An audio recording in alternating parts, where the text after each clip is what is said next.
여러분 반갑습니다. 아멘. 저는 이번 설교를 준비하면서 전남들 갖고는 다 짰는데 평상시에는 그게 너무 익숙하고 잘 아는 것 같았는데 그 설교를 딱 갖고 짠 걸 정리하려고 하니까 아무것도 모르겠더라고요. 아무것도 모르. 네? 그래서 다시 파일을 바꿨습니다. 그래서 그러니까 딱 이게 주님의 영이겠죠. 나열되는데 내 자신 이해되고 쉽게 정리가 되더라고요. 그래서 오늘 제목은 진리를 알지니 진리가 너희를 자유케 하리라. 우리가 예수님을 믿으면서도 자유를 얻지 못해서 그렇습니다. 사람들은 통상적으로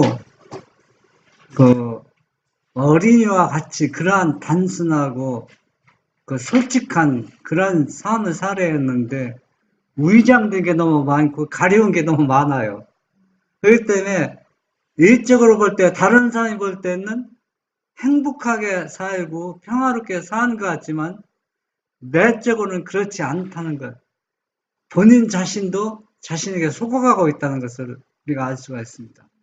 그래서 우리가 이미 예수님을 믿는 사람들은 예수님이 주신 그 진리를 우리가 자유를 얻어서 우리가 마음껏 예수님께 찬양하고 우리 삶 속에서 기쁨과 평안을 느껴야 됩니다. 그렇지 않으면 성경 지식이 아무리 많아도 그런 것들을 아는 게 아니거든, 사실. 안다는 것은 바로 뭐냐면 예수 믿는 그 삶의 자체가 너무 기쁘고 즐겁다는 얘기잖아요. 엔터 누르면 되는 거예요, 이게? 난 컴퓨터로 주문해가지고서. 요것만 눌러요. 요한복음 8장 32절에 보면 진리를 알지니 진리가 너희를 자유케 하리라. 그러면 여러분은 이 진리가 어디에서 나온다고 생각합니까? 네. 말씀에서 나오죠. 요한복음 5장 39절인가요? 그렇죠. 네가 이 성경을 알지니 이 성경에서 뭘 얻는 줄 안다고. 영생을 얻는 줄 안다고 생각하는데 사실은 이 말씀에서 나온다는 얘기는 예수님 그 말씀을 하셨을 때는 우리가 이론적으로 문자적으로 성경을 통해서 우리가 영생을 얻는다는 게 아니고 성경에 감춰놓은 그 보화를 찾아내야만 된다는 얘기입니다. 그래서 그 성경 속에 감춰진 보화는 바로 뭐냐? 성경을 기록한 분들은 감동을 받았기 때문에 하나님이 지시하고 모으는 것들을 그거 다 표현하고 알 수가 있다는 얘기입니다. 누구의 영을 받았기 때문에. 하나님의 영을 받았기 때문에 그렇거든요. 그런데 하나님의 영을 받지 않은 사람들이 성경을 볼 때는 그 속에 아무리 귀중한 보화가 있어도 그것을 내 것으로 삼지 못한다는 얘기입니다. 그래서 이 시간 이 진리는 어디에서 오는가? 이제 결론에서 제가 여러분에게 그 증거를 보여주면 제가 이제 정리를 할 것입니다. 요한복음 14장 13절 14절 우리 장로님 한번 읽어보세요. 요한복음 14장 13절로 14절. 너희가 내 이름으로 무엇을 구하든지 내가 시행하리니 이는 아버지로 하여금 아들을 인하여 영광을 얻으시게 하려 합니다. 14절.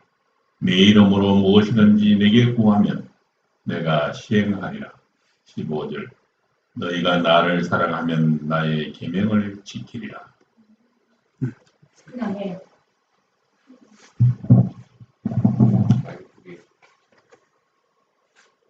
여기 보면은 구하라겠죠. 그러니까 성경 속에 있는 그 진리를 찾기 위해서는 성경을 통해서 진리를 찾을 수가 없어요. 왜냐하면 인간의 지혜와 능력에 한계가 있기 때문에 성경에 분명히 진리가 감춰져 있는데 그것을 찾기 위해서는 뭐가 필요하다는 얘기니까. 구하려면 우리가 기도해야 됩니다. 네, 기도. 그러면 왜 기도하는 사람에게 주어지는가? 우리가 기도 안 해도 예수님은 우리가 무엇인지, 무엇이 필요한지 다 알고 계시잖아요.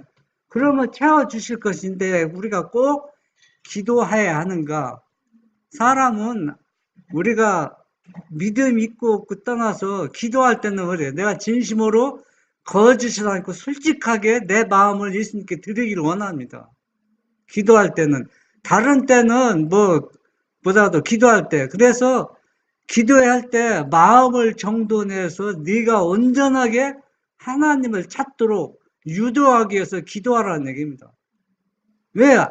아버지가 내가 무엇이 필요한지 몰라서 구하라고 합니까? 절대 그렇지 않다는 얘기입니다. 왜냐하면은 희망자가 있기 때문에 희망자가 항상 뭐를 꺼입니까? 저 사람이 원하지 않는데 왜 당신께서 주십니까? 그러면 나한테도 줘야 되지 않느냐는 얘기입니다. 항상 성경은 자비와 공의가 서로 어때요? 조화를 이루어야 됩니다. 그렇잖아요. 그렇기 때문에 성경에서 모든 언약, 약속은 조건적이에요. 그 조건이 아까 우리가 조금 전에 읽은 것 같이 나의 계명을 지키는 이 언약 안에서 모든 조건이 이루어지는 겁니다. 저는 이 계명을 너무나도 잘 아는 것 같으면서도 너무 모를 때가 많아요. 이 계명에. 그러면은 우리가 계명, 십계명 예수님을 믿는 사람들은 딸딸 외울 수도 있고 너무나 잘 아는데 그 읽고 문자적으로 아는 것이 계명은 아는 게 지키는 게 아니라는 얘기입니다. 왜냐하면은 이 계명 때문에 누가 독생자 아버지께서 자기 독생자를 이 땅에 보내서 희생시켰는데 계명이 왜 독생자가 희생시킬 수뿐이 없는가? 계명이 무엇인가? 그것을 우리가 완전히 그 계명 속에 있는 하나님의 그 사항과 사상을 우리가 완전히 알아야 된다는 얘기입니다. 그것을 알고 우리 마음에 받아들일 때 그때야말로 뭐를 지키는 사람이 됩니까? 계명을 지키는 사람이 된다는 얘기입니다. 여기 마태복음 12장 22절 24절에 보면은 그때 귀신 들려 눈 멀고 벙어리 된 자를 데리고 왔거늘 예수께서 고쳐주심에 그 벙어리가 말하며 보게 된지라 무리가 다 놀라 가로되 이는 다윗의 자손이 아니냐 하니 바리새인들은 듣고 가로되 이가 귀신의 왕 바알세불을 힘있지 않고는 귀신을 쫓아내지 못하느냐 하거늘 예수님께서는 참 전에 그 바리새인들이나 율법사들이 행하지 못한 그 놀라운 이적들 심지어는 죽은 자 나흘이나 된 나사로까지 살렸고 또 그 당시 오늘날 현대의학으로는 치료할 수 없는 난치병 환자를 또 나병 환자, 문득병 환자를 깨끗게 했고 여러 명을 치료해 주셨습니다. 그런데 그 이적들을 보면서 뭐라고 했습니까? 이는 나사렛 사람이 아니냐? 다윗의 자손이 아니냐? 그러니까 이런 일을 행하는 사람들은 뭘 힘입은 사람이다? 귀신의 왕의 능력을 통하지 않고는 이 일을 할 수 없다는 얘기입니다. 그러면 이 사람들이 세상 사람입니까? 예수님을 믿는 사람들입니까? 예수님을 정통으로 믿는 오늘날 교회 지도자들이 있는 얘기입니다. 이들이 예수님이 행한 일들을 완전히 악의 영으로 그 일을 했다고 뒤집어 씌우는 겁니다.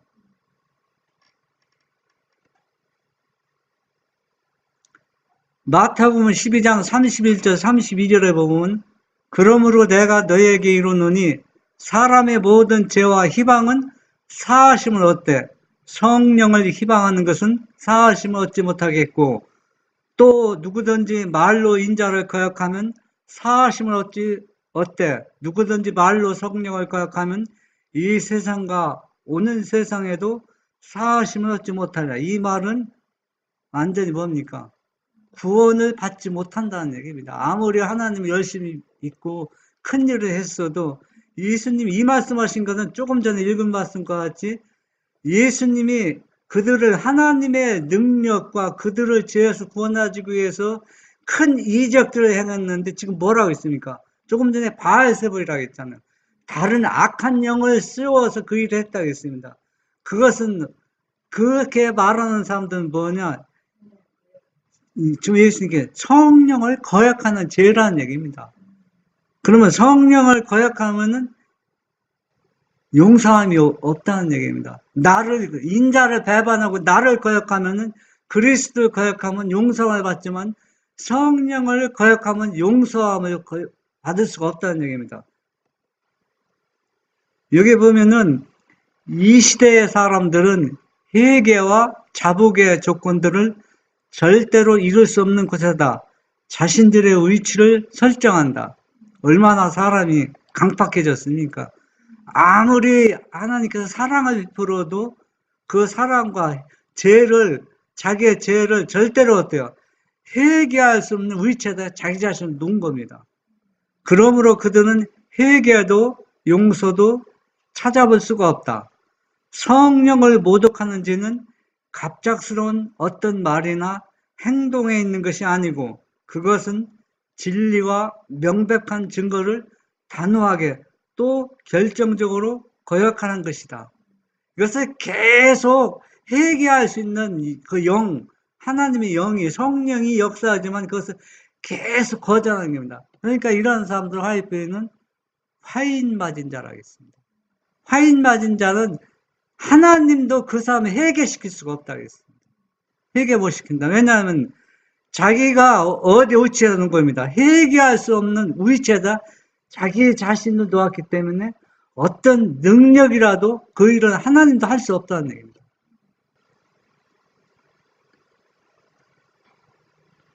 성령을 거슬리는 죄. 아무 사람도 성령을 거슬리는 죄를 신비에 속한 것으로 또 정의를 내릴 수 없는 어떤 무엇으로 생각할 필요가 없다. 성령을 거스르는 죄는 회개하라는 초청을 끈질기게 거절하는 죄이다. 우리가 양심의 목소리가 호수가 들릴 때 있습니다. 작은 음성이지만 그것을 계속 묵인하면 어때요? 결국은 성령을 거스르는 죄를 범하게 된다는 얘기입니다. 여기 보면 제7일 안식일 예수 재림교회 내에 하나님의 능력의 놀라운 현시가 있을 것이다.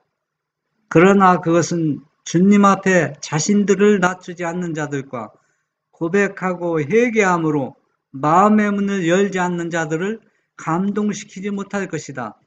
하나님의 영광으로 세상을 환하게 하는 그 같은 능력의 현시 가운데서도 그들은 다만 눕는 상태에서 그들이 위험하다고 생각하는 것, 곧 그들의 두려움을 일으키는 것들만을 보게 될 것이다. 이거는 셋째 천사 기별이 우리 제7일 안식일 예수 재림교회에게 부어질 때 재림교회들은 이것을 어때요? 거절할 것을 지금 화이프는 걱정하고 있는 겁니다. 아무리 얘기해도 그들의 마음의 문을 열지 않기 때문에 이거는 개신교들을 두고 얘기인 겁니다. 다른 교파를 두고 하는 게 우리 마지막 교회라고 부르짖는 것.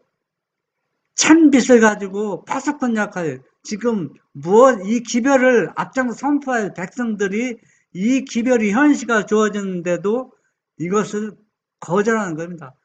예수님이 이적을 행할 때 바알세불이라고 악의 영을 씌워서 그 일을 하고 있다고 오히려 죄를 예수님께 뒤집어 씌우는 겁니다. 여러분, 이런 일들이 우리 재림교회에서는 절대로 안 일어날 것 같은 생각하지만 그러나 일어난다는 얘기입니다. 그리하여 그들은 그것을 대항하고자 준비할 것입니다. 거절하는 것이 아니라 이 빛을 주어졌을 때 이 빛을 거절하는데 준비한다는 얘기입니다. 주께서 그들의 생각과 기대대로 일하시지 않기 때문에 그들은 그 사업을 반대할 것이다. 그들은 그처럼 여러 해를 사업에 종사했는데 왜 우리가 하나님의 성령을 알지 못하겠느냐고 말한다. 그 초림 때 그 지도자들이 그 예언을 보냈잖아요. 예수님이 어디에서 베들레헴의 마구간에서 태어나고 모든 것을 다윗의 자손이고 또 어디에서 어떻게 다 예수도 현실을 보여줬지만 노골적으로 그걸 거절했잖아요. 왜냐하면 그들 뜻대로 메시아가 안 왔다는 얘기입니다. 그들 뜻대로. 그들이 바라는 메시아는 어떤 메시아입니까? 왕국의 메시아. 자기의 노마의 속국에서 노마를 물리치고 노마를 지배할 수 있는 그런 메시아로 오기를 바랬는데 자기네들 생각은 다르게 왔기 때문에 우리 재림교회도 늦은비 성령이 온다는 것을 다 알고 있는데 자기네들이 바라는 그대로 늦은비가 안 오는 겁니다. 그렇기 때문에 그들은 그처럼 여러 해를 종사했는데 왜 우리가 하나님의 영이 누구인지 하나님이 우리에게 오는지 왜 우리가 성령을 모르겠느냐고. 우리가 그 일을 위해서 평생에 일했고 내가 지금도 일하고 있는데 그 일을 모르겠느냐고. 그러니까 유대인들 백성처럼 지금 자기 뜻대로 되지 않으니까 하나님 뜻을 완전히 거역하는 겁니다. 대부분의 비재림교인들은 재림교인들 안에 진짜 재림교인이 있고 가짜 재림교인이 있다는 얘기입니다. 그래서 여기 보면 비재림교인들은 경고를 거절할 것이다. 셋째 천사의 기별에 아무리 현시가 주어져도 비재림교인들은 이것을 거절할 것이다. 기별을 듣는 많은 사람들이 엄석한 경고를 믿지 않을 것이다. 많은 사람들이 품성의 시금석인 하나님의 계명에 불충성됨이 드러날 것이다. 주님의 종들은 광신자로 불려질 것이다. 목사들은 그들의 말을 경청하지 말도록 사람들에게 경고할 것이다. 노아도 사람들이 듣거나 거절하거나 간에 기별을 전하도록 하나님의 영이 그를 권고하시는 동안에 동일한 취급을 받았다. 여러분, 우리가 우리 생각대로 하면은 이 기별을 진리를 선포하면 많은 사람들이 대환영하고 감사할 거라고 생각하는데 반대 현상이라는 거. 노아는 죽어가는 백성들은 어때요? 노아 말을 안 들으면 그 백성들이 다 어디에 다 죽습니까? 물에 빠져 죽으니까 방주, 자기의 돈, 모든 재산을 투자해서 방주를 짓고 그 방주에 들어가는데 오히려 조른과 비웃었다는 얘기입니다. 오늘날도 똑같습니다. 재림교 안에서도 이 셋째 진사 기별을 진리를 선포할 때 그들은 뭐냐 노아 시대처럼 조롱하고 또 핍박하고 또 준비해서 이것을 어때요? 그냥 임시적으로 거절하는 게 아니라 준비해서 이것을 거절한다는 얘기입니다.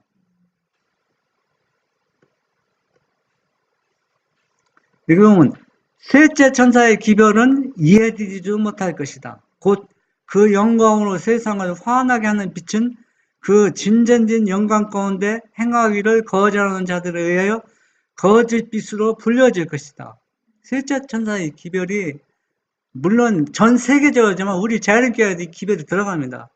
들어가는데 아까 조금 전에 보니까 목사들이 이 일을 거절한다고 했잖아. 평신도 거절하는 게 아니라 물론 평신도도 거절하겠지만은 지도자가 거절한다는 얘기입니다. 거절한 이유는 이 셋째 천사의 기별 영광으로 오는 세상을 환하게 비추는데 이것을 어때요? 이해를 못하는 겁니다. 이해할 수가 없어요. 오늘날 얼마나 많은 사람들 교회마다 지도자마다 셋째 천사의 기별을 지금 선포하고 있으니까. 그런데 셋째 천사의 기별의 핵심이 내용이 무엇인지 이해가 안 되는 겁니다. 이해가 안 되는 이유는 이게 단순하고 복잡하지 않아요. 셋째 천사의 기별은. 이게 왜 이해하지 못한다는 얘기냐면 자기 생각과 주관대로 성경을 보고 자기 뜻대로 그걸 맞추려고 하는 겁니다. 유대인들이 예수님의 초림을 1000년 동안 기다려 준비했지만은 누구의 왕으로? 영광의 메시아로 바랬기 때문에 초라한 메시아가 왔을 때 그걸 이해할 수가 없는 거예요. 그러니까 거절한 겁니다. 늦은 뒤 성령도 이 셋째 천사의 기별에 있었을 때 그런 심정으로 재림교인들이 그 셋째 천사의 기별을 바라보기 때문에 이해가 안 되는 겁니다. 그래서 이 빛을 거절하는 겁니다.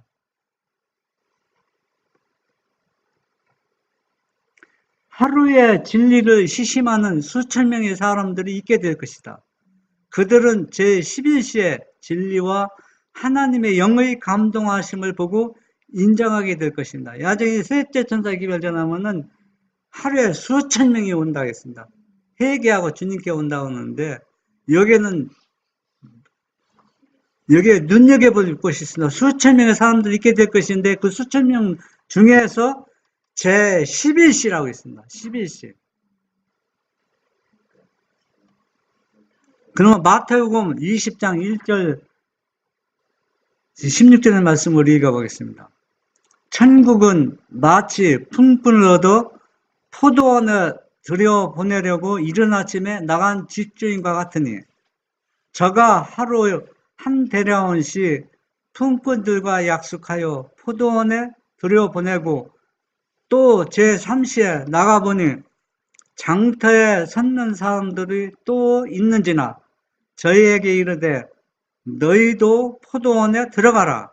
내가 너희에게 상당하게 주리라 하니 저희가 가고 제6시와 제9시에 또 나가 그와 같이 하고 제11시에도 나가보니 섰는 사람들이 또 있는지라. 여러분 지금 일꾼이 몇 가운데입니까?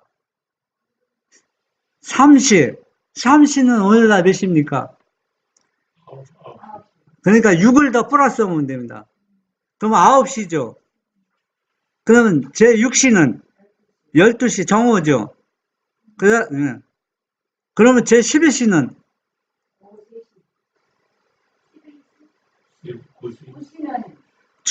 9시는 3시고 제11시는 저녁 때 5시죠. 5시, 네. 10일에다 6도 하면 5시죠. 네. 5시죠. 그러면 일 많아야 몇 시간 하는 겁니까? 1시간 하는 거. 그러면 아침부터 이제 이 내용 보면 여러분 잘 알기 때문에 더 이상 하는데 품값은 하루 일상은 똑같이 줬어요. 그러면 9시부터 하루 종일 일하는 사람들 어때요? 서운하죠. 서운하죠. 그리고 저녁 때 1시간 일하는 사람은 너무 황성하고 고맙죠. 불평이 있겠어요? 불평이 없어요. 이건 바로 뭐냐? 일꾼들이 그 자기를 부린 그 주인의 그 사상과 그 목적, 뜻을 정확히 표현한 겁니다.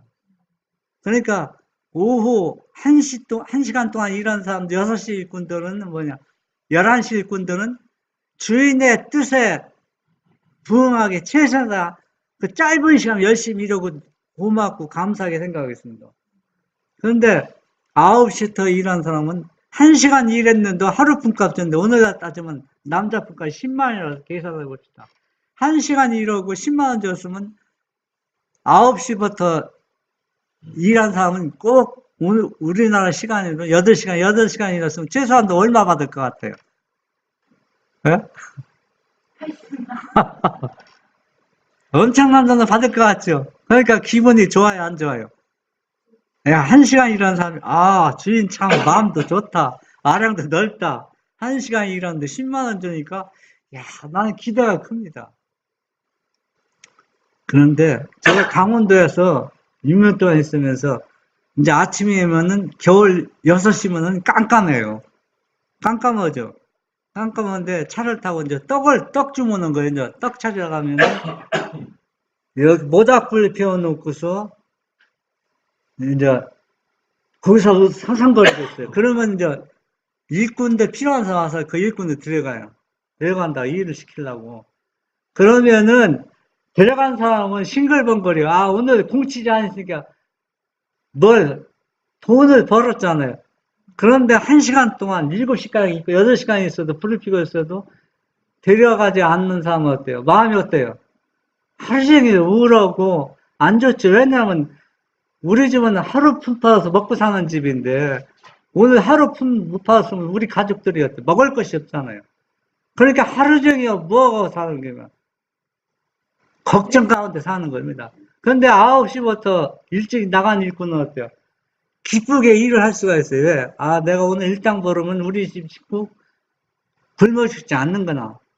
그런데 이것은 바로 뭐냐? 신유교훈에 보면은 유대인들이 먼저 주님의 포도원에 부름을 받았으나 이 때문에 저희는 교만하고 스스로 의롭다고 하는 자가 되었다. 9시 일꾼은 쉽게 따지면 유대인입니다. 그러면 영적 제7안시 예수적인 영적 이스라엘이기 때문에 우리도 어디에 속하는 겁니까? 유대인에 속했으면 얼마나 많은 복을 받았어요. 하나님 믿으면서 평생 동안 놀라운 축복을 받았잖아요. 그거 1시간 일하고 그거 품값 10만 원 받은 거 비교가 안 됩니다. 너무나 많은 축복을 받았어요. 그런데 그런 것들은 다 생각 안 하는 겁니다. 현실적 그것만 생각하고 있거든요. 그게 왜 그렇습니까? 교만 때문에. 교만하고 스스로 의롭다고 하는 자가 되었다. 저희의 오랜 기간의 봉사가 저희로 하여금 다른 사람들보다 더 큰 보상을 받을 수 있는 특권을 부여해 준다고 생각했다. 하나님을 섬기는 일에 있어서 이방 사람들이 저희와 동등한 특권을 갖는다는 말보다 더 저희를 격분시키는 말은 없었다. 유대인들은 오직 자기들만 복을 받아야 되는 거예요. 구원을 받아야 되는 거예요. 이방인들은 절대 안 되는 겁니다. 오늘날도 재림교회도 똑같은 사상을 가지고 있어요. 오직 재림교회 아니면 늦은 비가 오고 셋째 차의 기별이 좋았다고 하고 여기에서 떠나면 막 죽는 줄 알아요. 그 재림교회는 아까 조금 전에 진짜와 가짜가 있다고 했죠. 진짜는 그렇게 생각하지 않대요. 재림교회가 다 그렇다는 얘기는 아닙니다. 그러니까 비재림교인들 때문에 문제가 항상 발생하는 거예요. 하나님 말씀대로 살라고 하는데 그 사람들은 뭐예요? 어려움 당한다는 얘기입니다. 아까 조금 전에 봤을 때 11시 일꾼은 어떤 사람들입니까? 1시간 일이 있죠. 1시간이 있고 조금 전에 봤을 때 셋째 천사의 기회를 가지고 전할 때 수천 명이 왔다 했죠. 수천 명이 온 무리 중에서 어떤 사람만 그 11시 일꾼이라는 얘기입니다. 그러면 우리가 여기서 생각해 보자는 얘기입니다. 여러분과 나 우리 재림교인은 11시 일꾼입니까? 9시 일꾼입니까? 그렇지 않으면은 제60입니까? 제30입니까? 여러분이 생각, 저는 재림교회와 내 자신이 9시 일꾼이라고 얘기는 안 했습니다. 말씀을 통해서 한번 생각해 보자는 얘기입니다.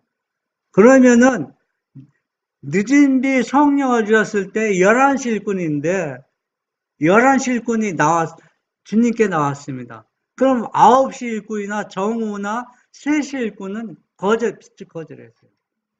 거절했으면은 이미 이 기별이 주었을 때는 이미 9시나 또 정오나 오후 3시 일꾼들은 은혜의 문이 닫혔습니다. 이미 구원이 결정된 거예요. 은혜의 시기는 똑같이 일방적으로 내리는 게 아니라 어떤 사람에게는 11시 일꾼에게는 어때요? 이 기별을 듣지 못했기 때문에 하나도 모르기 때문에 그들에게는 은혜의 문이 활짝 열려서 빛이 주었기 때문에 나오지만은 9시 일꾼들은 이미 주인의 사상은 이미 내가 어떤 분을 다 드러냈잖아요. 드러냈기 때문에 이 사람들이 갑자기 11시 일꾼으로 바꿀 수는 없습니다. 그렇기 때문에 늦은 비는 누구에게 내냐면 일꾼들에게 내냐 일꾼을 부르는 사람에게 내린다는 얘기입니다. 저나 재림교회는 누가 불러서 따라오는 일꾼이 아니라 그들을 불러내는 사람이라는 얘기예요. 포도원 주인이라는 얘기예요. 그러면은 늦은 비 성령이 내리면은 내가 그때 주님께 나온다. 이거는 다른 영에 속고 있다는 얘기예요. 이게 엄청난 기만을 당하고 있는 겁니다. 그래서 이 때를, 이 시를 분명히 구분해야 됩니다. 우리는 지금 나는 몇 시에 사람인가, 존재하고인가, 11시, 절대로는 11시뿐 아니라고 생각합니다. 제 말이 뭐 틀렸다고 생각 안 받아도 어쩔 수 없어요. 제가 볼 때는 우리는 11시일 뿐이 아니에요. 이미.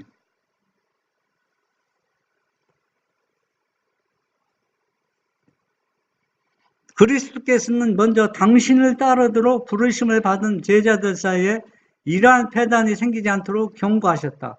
그분은 교회가 연약해지고 화를 입게 되는 것은 스스로 의롭다는 정신 때문임을 아셨다. 사람들은 저희가 천국의 한 자리를 얻기 위하여 저희의 힘으로 무엇인가 할 수 있다고 생각한다. 또 사람들은 저희가 어느 정도 진보하면 주님께서 그들을 도와주신다고 생각한다. 여러분 다 이런 경험하셨죠? 내가 하나님의 일을 하고 하나님의 영을 받아 일하는 것 같은데 다 누구 의를 통해서 한 겁니까? 나의 의를 통해서 그게 있습니다. 그렇기 때문에 마음의 평안과 기쁨을 못 잊고 살았다는 겁니다. 뭐 저도 이런 걸 수없이 경험했습니다. 그리하여 그들은 자기만을 많이 나타내고 예수를 적게 나타내게 된다. 남보다 조금 앞서게 된 사람들 중에 많은 사람이 자만심을 가지고 자기들이 다른 사람보다 낫다고 생각한다. 그들은 아첨하는 말을 좋아하고 자기들이 가장 중요한 사람으로 생각되지 않으면 질투한다. 그리스도께서는 당신의 제자들에게 이러한 위험에 대하여 경고하셨다. 사람들은 무엇인가 내가 열심히 교회에서 일하면 칭찬해주면 다 좋아요. 그런데 그런 칭찬받는 거 좋은데 그러나 하루 일과를 마치고 집에 와서는 속에 아무것도 없어요. 왜냐하면 자기는 아첨받기도 좋아하고 칭찬받기를 좋아하고 자기 의를 통해서 한 거기 때문에 예수님 영이 없기 때문에 일할 때는 칭찬받고 좋았는데 딱 하루 일과를 마치면 속에 텅 비어 있다는 얘기입니다.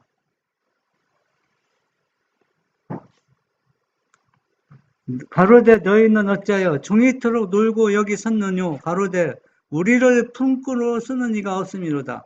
가로되 너희도 포도원에 들어가라 하니라. 저물매 포도원 주인이 청지에게 이르되 품꾼들을 불러 나온 자로부터 나중 나온 자로부터 시작하여 먼저 온 자까지 삭을 주라 하니 제 11세 온 자들이 와서 한 대리원씩을 받거늘 먼저 온 자들이 와서 더 받을 줄 알더니 저희도 한 대리원씩 받은지라. 이 비유는 그들의 봉사 기간이 아무리 길고 수고가 아무리 많다 할지라도 우리는 참 봉사 많이 했죠. 뭐 나흘을 해서 통하는지 예수님 덕을 했던지 긴 시간 동안 봉사를 많이 했습니다. 할지라도 저희 동포에 대한 사랑과 하나님께 대한 겸비함이 없을 것 같으면 그 모든 것이 아무것도 아니라는 사실을 모든 품꾼들에게 경고하는 것이다. 자신을 보좌에 앉히는 것에는 신앙이 있을 수 없다. 내가 예수님 자리에 앉을 때가 많이 있습니다. 자신의 영광을 목적으로 하는 자는 주님의 사업에 유능한 일꾼이 되게 하는 유일한 미덕이 자신에게 부족하다는 것을 알게 될 것이다. 자만심과 자부심을 품을 때에는 언제든지 주님의 사업은 손상을 입는다. 내 자신이 어떠한 위치에 서 있는지 성령의 음성, 예수님의 영이 속삭일 때 그것을 성령을 거스는 지혜의 위치에 놓았는지 자기 자신을 말씀을 통해서 바라볼 수 있는 사람이 되어야 됩니다. 우리의 일이 하나님께 간합되도록 해주는 것은 우리가 일한 시간의 길이가 아니라 그 일에 자원해서 바친 우리의 마음과 충실함이다. 모든 봉사에는 완전한 헌신이 요구된다. 아무리 작은 의무를 할지라도 자기 자신을 잊고 성심, 성의껏 할 때는 그것이 이기심으로 손상을 입은 가장 큰 일보다 더 하나님을 기쁘게 된다. 그분은 우리가 얼마나 그리스도의 정신을 품고 있으며 우리의 일이 얼마나 그리스도의 모습을 나타내는지를 주목하신다. 그분은 우리가 성취한 일의 분량보다도 우리가 일하는 동안 가졌던 사랑과 성실성을 더욱 귀히 여긴다. 보신다. 우리가 그 양을 하나님께서 보시는 거 아닙니다. 내가 얼마나 많이 전도해서 주님께 인도했는가. 그것도 중요하죠. 내가 또 하나님의 사회에서 얼마나 일을 했는가. 많이 했는가. 결과가 좋은가. 그것도 중요하지만 더 중요한 건 뭐라겠어요. 내가 짧은 시간이지만은 내 성실껏 본심에서 하나님이 원하는 방법대로 일을 했는가. 그걸 하나님께 원하신다. 그러니까 11시 일꾼이 그렇게 일했다는 게 1시간만 일했지만.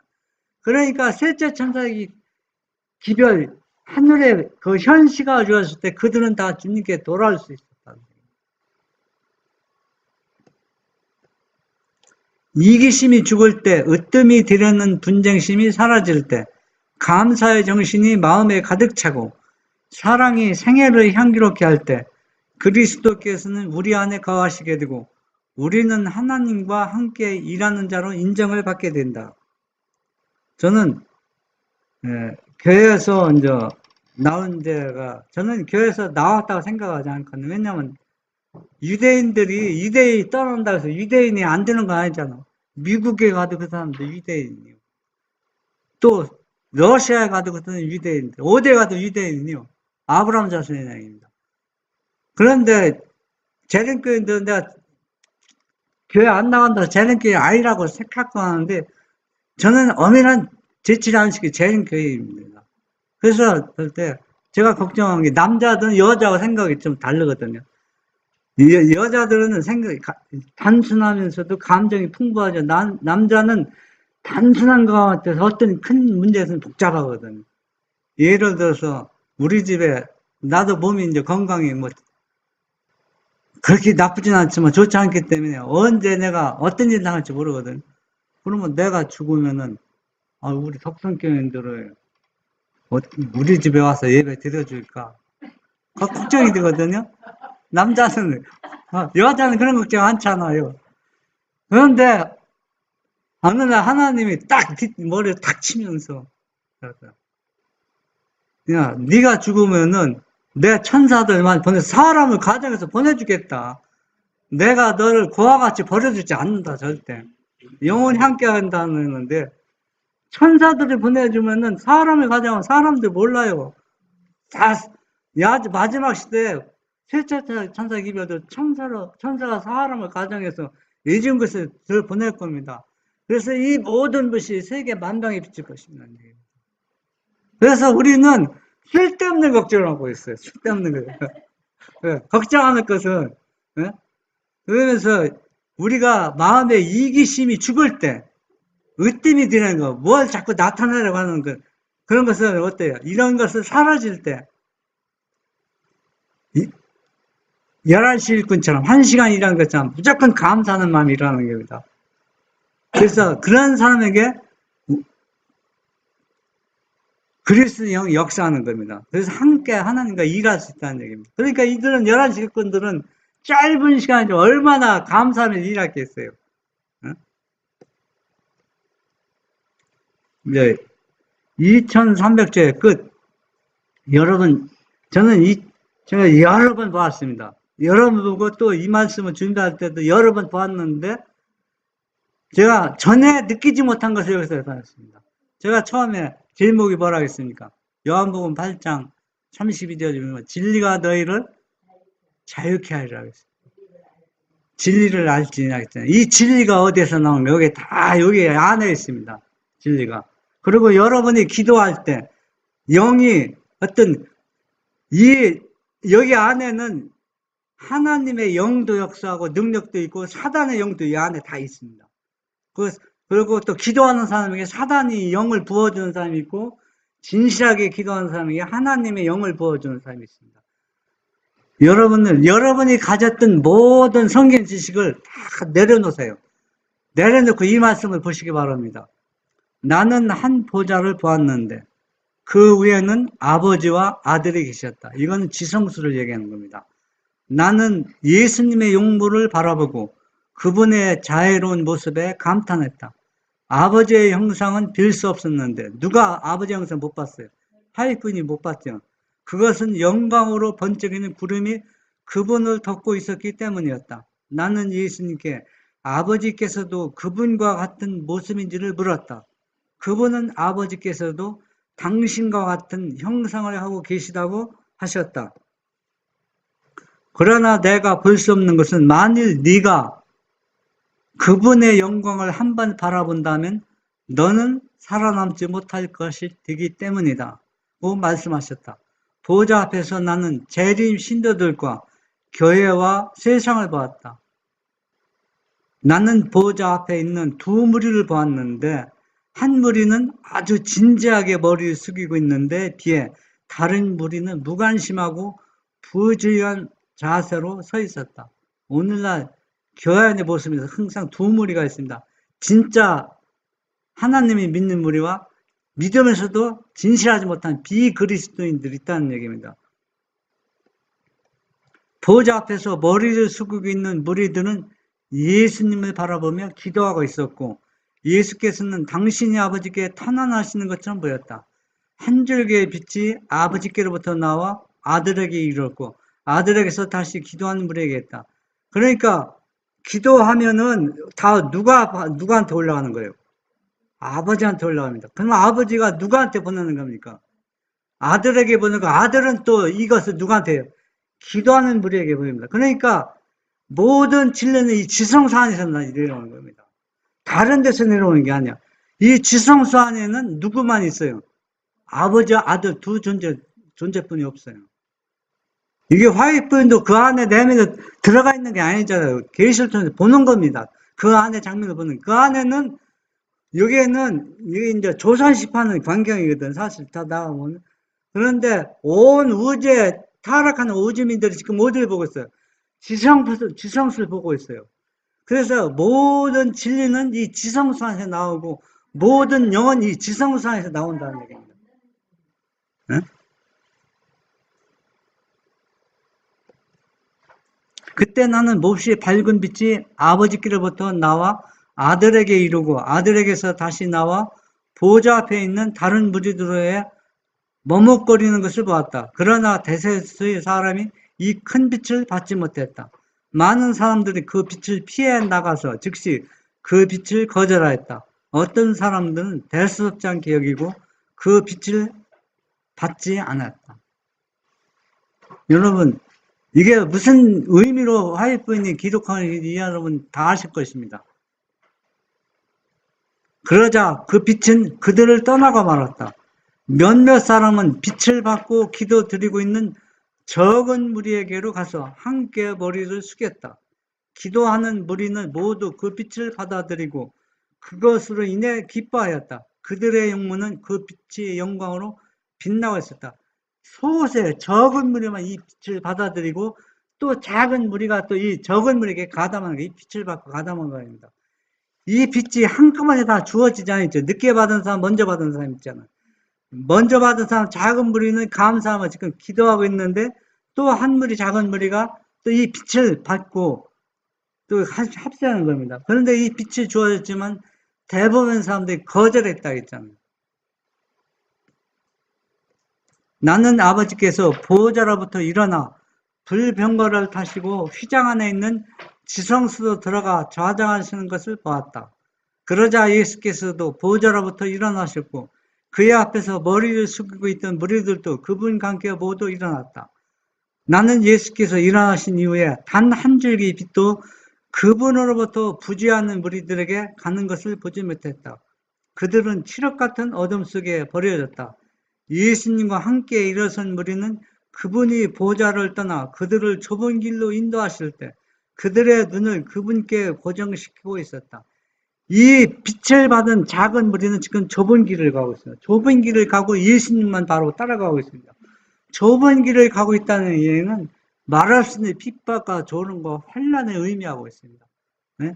너 바알세불이다. 예수님을 조롱했던 것처럼 네가 가진 빛은 거짓이야. 그것이 참빛이 아니라고 노골적으로 거절하면서 비웃는다. 그러나 이들은 아랑보지 않고 예수님만 바라보고 좁은 길을 계속 가고 있다는 얘기입니다. 오늘날 이러한 모습들이 두 무리가 우리 시대에 존재하고 있다는 얘기입니다. 그러면 여러분과 나는 좁은 길을 예수님만 보고 따라가는 무리가 되든지 이 빛을 거절하면서 조롱하든지 중간은 없다는 얘기입니다. 그분은 오른팔을 들고 사랑스러운 목소리로 말씀하셨다. 여기서 기다려라. 내가 나라를 받으러 아버지께로 가노라. 너의 예복을 흠없이 보존하고 있으라. 잠시 후면 내가 혼인잔치에서 돌아와서 너희를 내게로 영접하리라. 그때 불꽃같이 번쩍이는 수레바퀴가 달린 구름 병거가 천사들에게 둘러싸여 아버지가 계신 곳으로 왔다. 예수님이 계신 곳으로 왔다. 그분은 병거를 타시고 아버지께서 앉아 계시는 지성소로 가셨다. 거기서 나는 예수께서 대제사장으로서 아버지 앞에 서 계신 걸 봤다. 지금은 오늘날 장면인데 아버지가 지금 지성소에 보좌에 앉았는데 예수님은 지성소에 가시는데 무슨 옷을 입고 있고 대제사장 입고 있고 그러면은 우리가 지금 기도하면 누구한테 가는 겁니까? 지금 아버지 보좌로 가는 겁니다. 지금 아버지 보좌라고 그런 아버지는 우리에게 직접 영을 주는 게 아니라 누구한테 주는 겁니까? 예수님한테 직접 주는 예수님은 직접 기도하는 적은 무리에게 이 영을 주는 겁니다. 적은. 그러면은 여기에서 확실합니다. 우리가 이 말씀을 내려놓고 보면은 여기에는 모든 영은 누구한테? 아버지 보좌로 전하는 겁니다. 이것을 예수님이 아버지 영을 받아서 예수님 자신의 영을 더해서 기도하는 무리에게 또 예수님을 진실히 따라 좁은 길을 따라가는 그 무리에게 주고 있다는 얘기입니다. 그분의 입은 제사장의 예복은 가장자리에 있는 방울과 섞인 무늬가 장식되어 있었다.